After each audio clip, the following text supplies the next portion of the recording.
John Paul Morales is the unrivaled LBC Ronda Pilipinas back-to-back champion. The former track cyclist is likewise acknowledged as LBC Ronda Pilipinas' second multiple winner after Pangasinense rider Santi Barnachea. Both Morales and Barnachea raced under the banner of Philippine Navy Standard Insurance when they achieved their Ronda crowns. John Paul Morales, the Philippine Navy's famous skipper, was born in Morong Town in Rizal Province on January 28, 1986. As a young boy, John Paul set about his cycling pastime immediately after graduating from elementary in 1998. Over the weekend, he alongside his friends leisurely frequented Antipolo to visit Our Lady of Peace and Good Voyage, famously known as the Virgin of Antipolo, situated at the heart of Antipolo City, which is roughly 9 kilometers away from the Philippines' shoe capital Marikina City, where John Paul Morales hails from.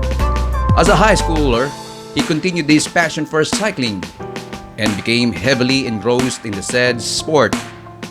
He even caught class to attend cycling activities every Friday in Marikina Sports Center, a stone's throw from his high school back then.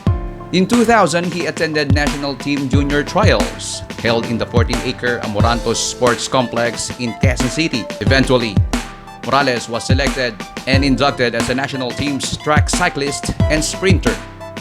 Here, he developed in general his cycling skills and even recorded his best time in track in 2000. Morales mulled over joining the Philippine Army or becoming a full-fledged cyclist, as he also set his sights on participating in the 23rd Southeast Asian Games in Manila.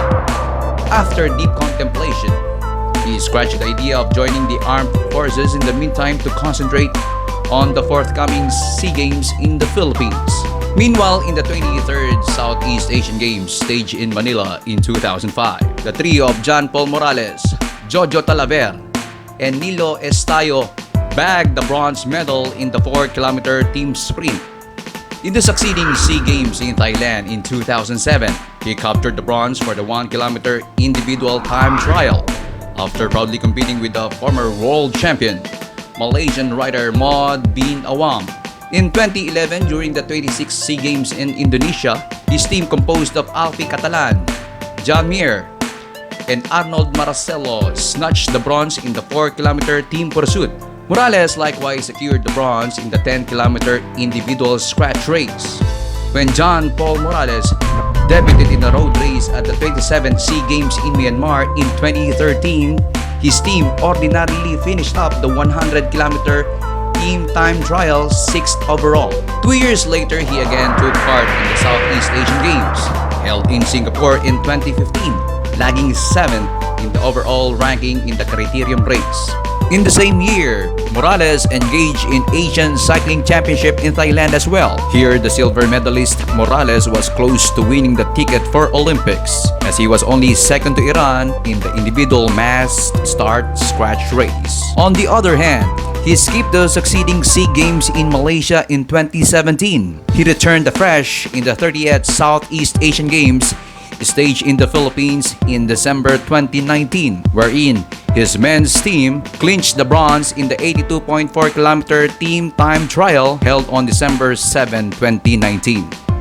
Even before joining professional cycling, Morales already admired the likes of Marlboro Tour veterans such as Victor Espiritu, Arnel Querimit, Warren Davadilla, among others. His career in professional cycling started after completing his basic seaman course in 2010.